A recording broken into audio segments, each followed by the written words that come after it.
আমি আল্লাহ রসুল নবীর পরে করি যার প্রার্থনা, তার পায়ের নিচে আমার বেহেশতের ঠিকানা।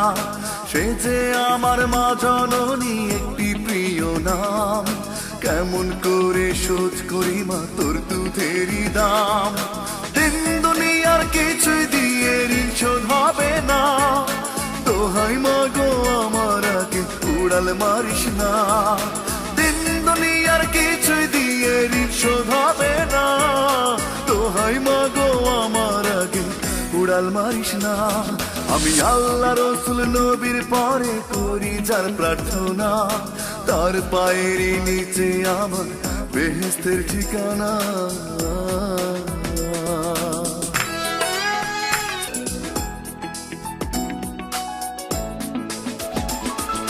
তোর চেয়ে মা আপন